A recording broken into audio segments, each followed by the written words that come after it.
You. Yeah, you. You right there. You. What are you doing here? You found me out here in the woods. Just out here being by myself, being weird. Well, anyways, since you're here, I guess I should recap this year because it's been kind of a crazy year. All right. Well, if you're new here, I'm Nomadic Lens, and I'm full-time van life guy in my van. I live there in my van because I'm a full-time van life guy. I'm gonna start over because that was bad. Okay. So this year I have lived in 3 vehicles. I started out in my ambulance van. I originally got that van about 3 years ago and was building it out slowly and kind of going through a transition in life, and finally moved into it in October of 2024 and been living on the road ever since. And when I bought the van, it had 372,000 miles on it. And I basically put in 35,000 miles onto it, and it died in August. That was my birthday gift, my van dying. The van hit 414,000 miles, so kudos Mercedes, that's why you're awesome, at least Sprinter van. So during that time, I was in Arizona. It died just outside of Scottsdale. I kind of just had to get a car and get out of there. I found a car, a Land Rover, and you know, I was reading all the Reddits, and the Reddits were like, never get a Land Rover, they're crazy, you're just gonna always have to keep spinning to fix it. I mean, how bad could that actually be? Because the layout of it is fantastic. It's boxy, kind of roomy. I can sit in it, I could lay in it. I'm a 6 foot tall guy, so I'm kind of limited on vehicles to sleep in. How bad could it be? Well, I had to fix the suspension, fix the water pump for the coolant. I had to fix the front right bearing of the front right tire.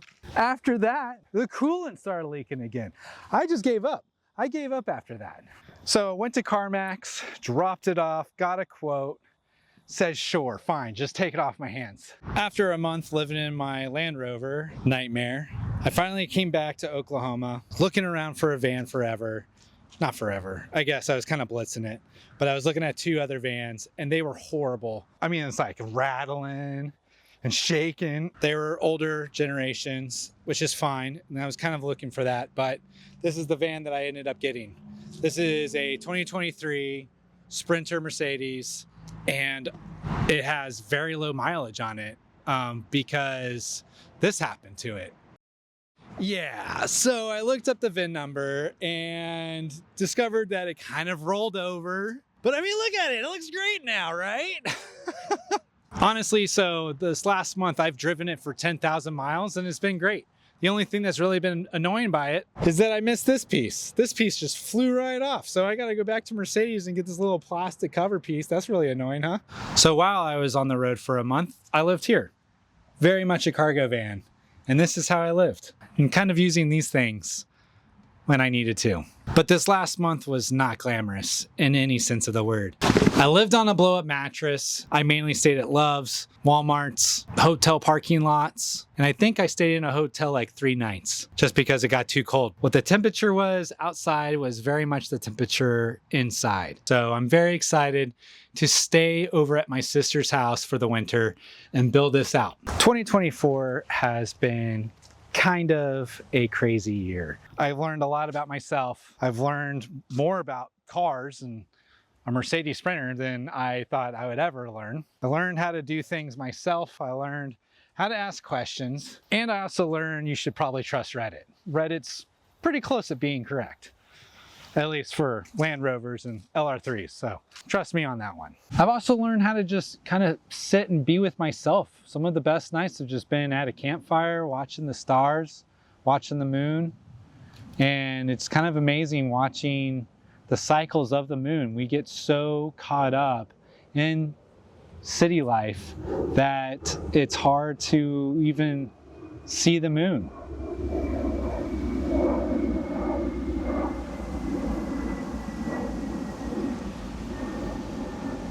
Just another one of those natural birds flying over me. Caw-caw, caw-caw. So this build out I am going to do in one sitting, hopefully, in a garage. I'm very grateful to have a friend who lent me his power tools so I could build out my ambulance van in parking lots, in Home Depot parking lots, and Walmart parking lots, and parking lots. Even though I'm super grateful for that, I am more grateful for my sister's husband's garage that I am going to post up this winter and build out my van. You're going to learn the techniques that I've used in my last van and why it worked, why it didn't work. Look, I'm no carpenter. I don't really know what I'm doing. I just kind of YouTube things and I kind of Google things. So I've started my YouTube page again. The next couple of videos will all be about the van build. So go over there if you want to see a longer format and if you want to see more in-depth videos on the van build. So if you like this type of content in your feed, just follow me. Like, subscribe, send it to your friend, say how this person's doing their thing wrong or bad or stupid, or, I mean, hopefully it's also encouraging, inspirational. I'm here for entertainment purposes. I'm here to dance like a monkey and also build out my van and live in nature and just not be a part of the norms of society that they're giving us right now, because we can all agree it kind of sucks right now.